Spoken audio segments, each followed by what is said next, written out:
The Majestic Theater on West 44th Street in Manhattan had been hosting Broadway shows for over a century.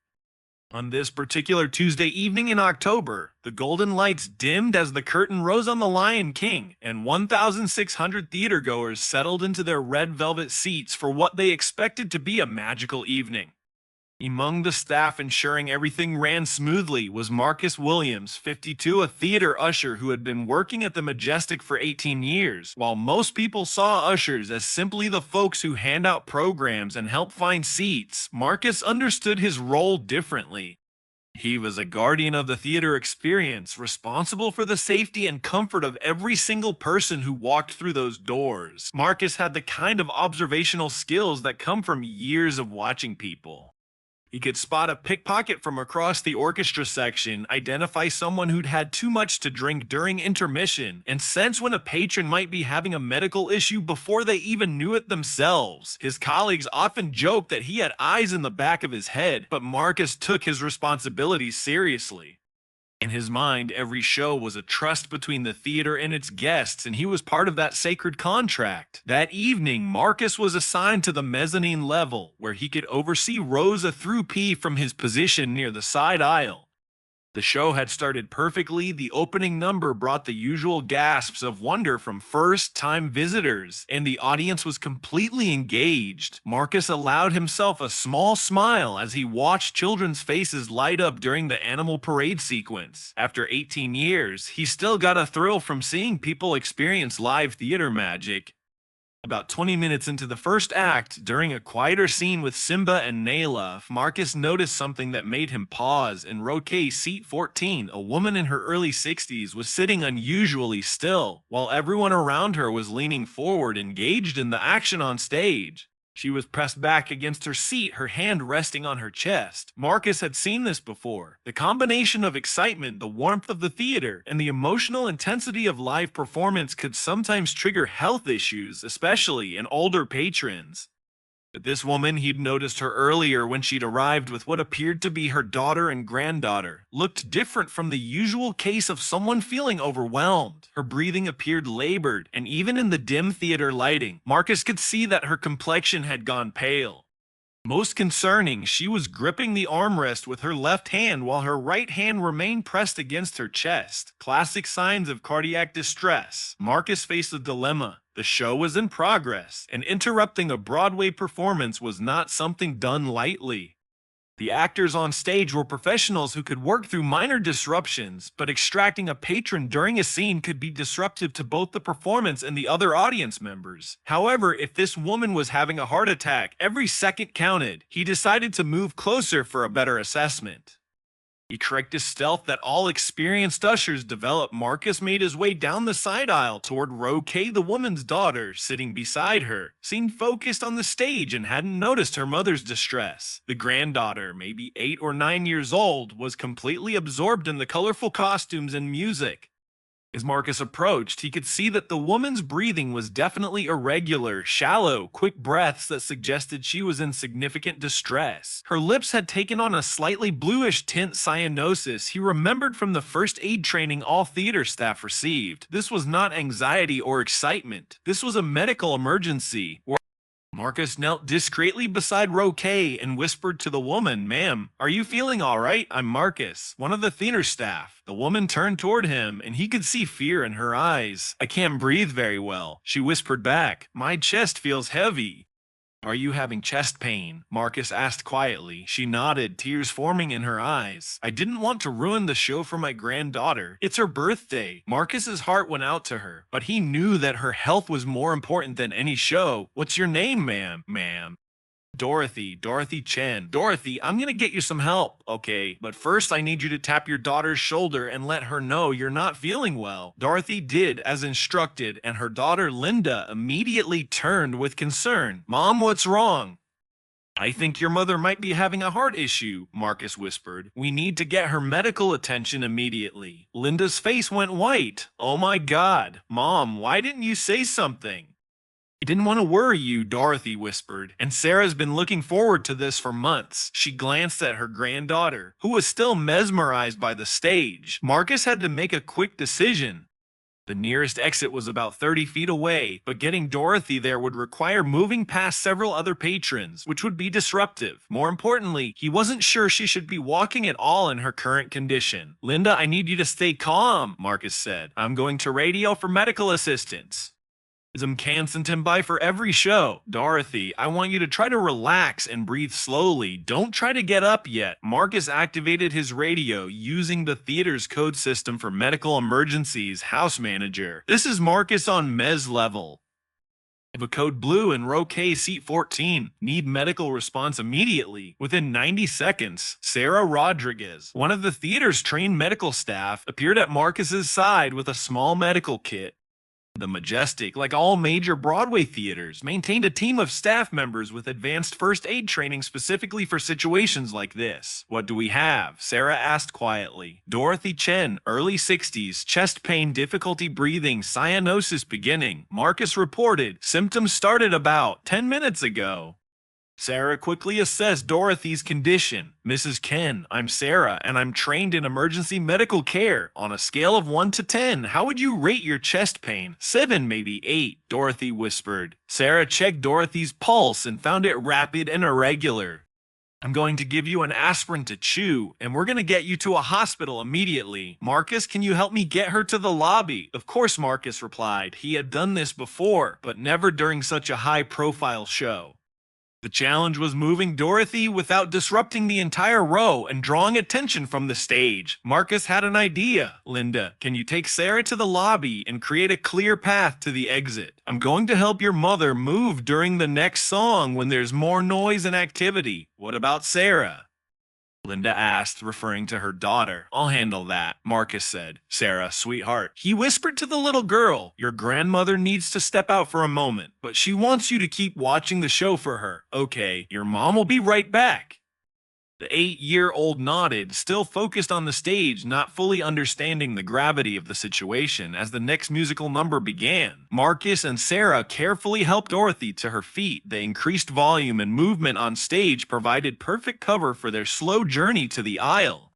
Other patrons barely noticed as they made their way toward the exit. In the lobby, Marcus had already coordinated with the house manager to have an ambulance waiting outside. The imps were ready with a gurney and immediately began more advanced assessment and treatment. "Sir, what's your relationship to the patient?" one of the imps asked Marcus. "Theater staff. I noticed she was in distress and initiated the response." "Good catch," the imp said. "Based on her symptoms and our preliminary assessment, you likely prevented a major cardiac event. Getting aspirin into her system and getting her to us quickly probably saved her life." As Dorothy was loaded into the ambulance, she grabbed Marcus's hand. "Thank you," she whispered. "I was so scared. You're going to be fine," Marcus assured her. "The doctors at Mount Sinai are excellent. You'll be back to see shows soon." Linda approached Marcus with tears in her eyes. "So I don't know how to thank you. If you hadn't been paying attention, it's my job," Marcus said simply. "But more than that, it's what we do for each other. Your mother was brave to speak up when I asked. That took courage. What about Sarah? She's still inside." "Don't worry about that. Our staff will take care of her until you can get back. Family comes first." Marcus returned to the theater, where he found 8-year-old Sarah still watching the show, now in the care of another usher. During the intermission, Marcus sat with her and gently explained that her grandmother had gone to the doctor but was going to be okay and that her mother would be back soon. "Is Grandma going to miss the rest of the show?" Sarah asked. "She is, but you know what? She told me that the most important thing to her was that you get to see the whole show. She wants you to tell her all about it when you visit her tomorrow." Sarah nodded solemnly. "I'll remember everything for her the next day." Marcus received a call at the theater. It was Linda. "Marcus, I wanted to let you know that Mom is doing well. The doctors said she had what they call a wide-o-maker heart attack, a blockage in her main artery. If she hadn't gotten to the hospital when she did, it could have been fatal. The cardiologist said getting the aspirin into her system quickly and keeping her calm probably saved her life." Marcus felt a wave of relief. "I'm so glad she's okay. How is little Sarah?" "She's amazing. She stayed for the whole second act and took mental notes." Of everything to tell her grandmother. She said the usher told her it was her job to be grandma's eyes and ears. That's exactly right, Marcus said, smiling. There's something else, Linda continued. Mom wants to know if you'd be willing to visit her in the hospital. She says she has something to tell you. The next afternoon, Marcus visited Dorothy at Mount Sinai Hospital. She was sitting up in bed, looking much better, with several flower arrangements from the theater staff around her room. Marcus, I can't thank you enough, Dorothy said, but I need to tell you something. Ninda's didn't say anything when you asked if I was okay. I was embarrassed, and I didn't want to cause a fuss. Mrs. Chen, you don't need to, please. Let me finish. I've been thinking about this all night. You didn't just save my life with your quick thinking. You saved my life by creating an environment where I felt safe to tell you the truth. You were kind, you were calm, and you made me feel like my health was more important than any show. That's a gift. Marcus felt his throat tighten. I'm just glad you're okay. I have a favor to ask, Dorothy said. Sarah is heartbroken that I missed the show. The doctors say I'll be able to go back to normal activities in a few weeks. Would it be possible for us to come back to see the show again? I'd like to request that you be our usher, Mrs. I would be honored. 6 weeks later, Dorothy Kin returned to the Majestic Theater with her family. Marcus was waiting in the lobby when they arrived, and Sarah ran up to hug him. Mr. Marcus, Grandma's all better, and we get to see the show together. That's right, Sarah. And this time we're all going to enjoy every minute of it. As Marcus walked them to their seats, the same seats in row K, Dorothy took his arm. You know, Marcus, I've been coming to Broadway shows for 40 years, and I've never really noticed the ushers before. I took for granted that you were just there to help people find their seats. Most people do, Marcus replied, and that's okay. We're not there to be noticed. We're there to make sure everyone has a safe and magical experience. Well, I'll never take that for granted again. You and your colleagues are guardians of something precious. That evening, Marcus watched from his usual position as Dorothy Chen sat with her family, fully present and healthy, laughing at the funny moments and gasping at the spectacular scenes. Little Sarah kept leaning over to whisper observations to her grandmother, making sure she didn't miss a single detail. During the intermission, several other patrons approached Marcus. Word had spread about what had happened 6 weeks earlier, and people wanted to thank him and the theater staff for their vigilance and professionalism. No parade to know she was having a heart attack, one woman asked. Training helps, Marcus replied, but mostly it's about paying attention. When you've been doing this job for 18 years, you learn to read people. You notice when something's not right. Do things like this happen often? More often than you might think.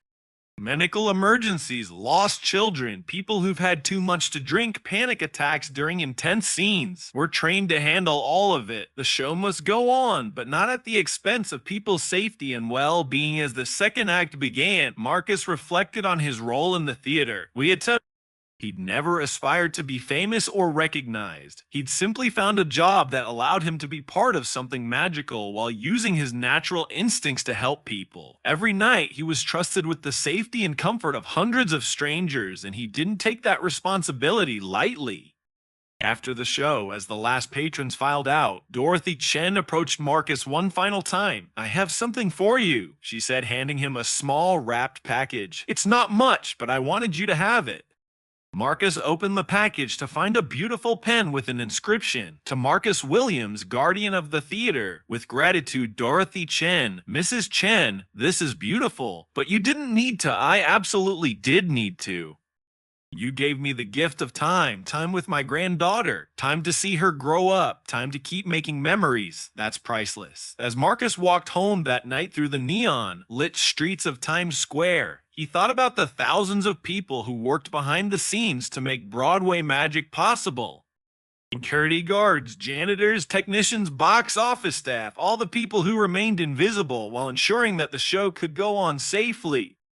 He thought about Dorothy Chen and her granddaughter Sarah, and how a simple act of paying attention had changed the course of their lives. He thought about the responsibility he carried every night, and how it extended far beyond helping people find their seats. Most importantly, he thought about the idea that heroes don't always wear capes or uniforms. Sometimes they wear name tags and carry flashlights, and their superpower is simply caring enough to notice when someone needs help. The next morning, Marcus received a call from the theater's general manager.